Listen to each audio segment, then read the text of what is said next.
E aí, pessoal, tudo bem? Bem-vindos a mais uma viagem pela história. Hoje a gente vai desvendar um dos maiores enigmas da antiguidade. Vamos mergulhar de cabeça na fascinante economia do Antigo Egito para responder uma pergunta que, olha, deixa muita gente curiosa. Para pensar um pouquinho, como é que pode uma civilização tão grandiosa, com aquelas pirâmides gigantescas, faraós que eram vistos como deuses, como eles conseguiram não só sobreviver, mas prosperar num dos lugares mais difíceis do planeta? A resposta? O segredo está num sistema econômico super engenhoso feito sob medida para eles. Vamos descobrir juntos como eles fizeram isso. Para a gente entender essa façanha, vamos analisar 5 pontos-chave: o papel vital do Rio Nilo, a organização do trabalho e as inovações da época, as rotas de comércio que eles criaram, a influência gigantesca da religião em tudo isso e, no final, o que eles deixaram de lição para a gente. E claro, a gente não podia começar por outro lugar. Tudo, absolutamente tudo no Egito Antigo, começava e terminava com o Rio Nilo. Ele não era só uma fonte de água, não. Ele era a espinha dorsal de toda a civilização.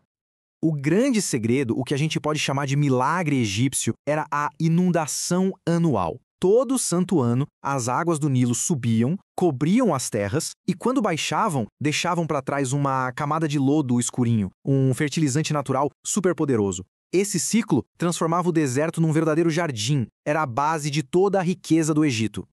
A vida no Egito era uma dança perfeitamente sincronizada com o rio, dividida em 3 estações. Durante a inundação, não dava para plantar. Então, o que o povo fazia? Iam construir os grandes monumentos. Depois, vinha a época do plantio naquele solo fértil e, por fim, a colheita, que era um momento de muita festa e de agradecer aos deuses pela fartura.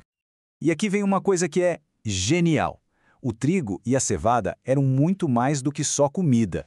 Numa economia sem moedas como a nossa, os grãos eram dinheiro. É isso mesmo. Os salários eram pagos em grãos, e com eles se comprava de tudo: sandálias, potes de cerâmica. Era um sistema de troca super complexo, mas que funcionava muito bem. Mas um rio, por mais generoso que ele seja, não constrói um império sozinho, né? Agora a gente vai ver como o esforço e a criatividade das pessoas foram essenciais para tudo isso. A sociedade egípcia era uma máquina que funcionava direitinho, movida por 2 grupos principais. De um lado, os camponeses, a grande força de trabalho que alimentavam o império. Do outro, os artesãos, que com suas mãos habilidosas criavam de tudo, desde joias maravilhosas até os barcos que navegavam pelo Nilo. Um grupo dependia totalmente do outro. É muito importante entender que a força de trabalho era bem variada. Tinha camponês, artesão, comerciante e, sim, existiam pessoas escravizadas, que geralmente eram prisioneiros de guerra.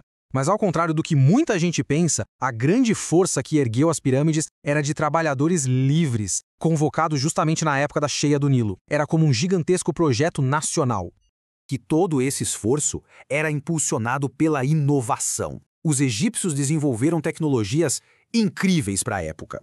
Coisas que parecem simples hoje, como réguas e níveis, permitiram a construção perfeita das pirâmides. Eles criaram sistemas de irrigação complexos para levar a água do Nilo mais longe. E a metalurgia do cobre e do ouro criou ferramentas e tesouros que impressionam até hoje. O Egito não era uma civilização isolada de jeito nenhum. Muito pelo contrário. A economia dele estava super conectada com o mundo ao redor por meio de longas rotas comerciais. Essa tabela aqui mostra bem o coração do comércio egípcio. Eles eram mestres em transformar a fartura que o Nilo dava, grãos, papiro, em poder de compra. Com isso, eles importavam o que não tinham por lá: ouro da Núbia, incenso da Arábia, madeira do Líbano. O Egito não era uma ilha, era um centro comercial do mundo antigo. O Porto de Alexandria é o exemplo perfeito disso. Não era só um lugar para trocar mercadorias. Era um centro vibrante, onde diferentes povos se encontravam, trocavam conhecimento, ideias, inovações. O comércio não enriquecia só a economia, enriquecia também a cultura. Agora, para entender de verdade a economia egípcia, a gente precisa falar de uma coisa que estava em absolutamente tudo: a religião. Pode até soar estranho para a gente hoje, mas no Egito, os templos eram como grandes empresas. Eram centros de poder econômico, tão importantes quanto os palácios dos faraós. Eles não cuidavam só da vida espiritual, mas também de uma boa parte da riqueza do reino. Olha só que interessante. Os templos eram donos de terras, funcionavam como silos para guardar grãos e até como bancos. Os sacerdotes eram os gerentes que organizavam a produção. O próprio tempo era regido pela religião. O calendário da agricultura seguiu o ritmo das festas religiosas. Fé e economia eram literalmente duas faces da mesma moeda. Bom, chegamos ao fim da nossa análise. E fica a pergunta, o que a gente pode aprender com essa civilização tão impressionante? O legado econômico do Egito nos ensina lições muito valiosas até hoje.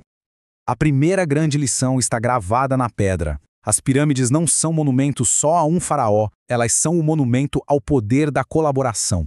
Elas nos mostram que o impossível se torna possível quando uma nação inteira se une por um objetivo comum.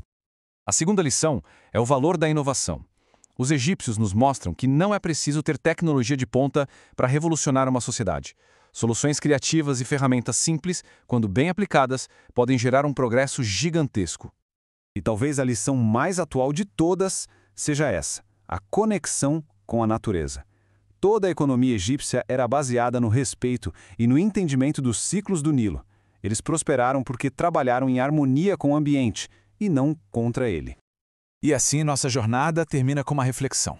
Olhando para essa civilização que gravou sua história na eternidade, a pergunta que ecoa até hoje é: como podemos usar essas lições de colaboração, de inovação e de harmonia com a natureza para construir o nosso próprio futuro?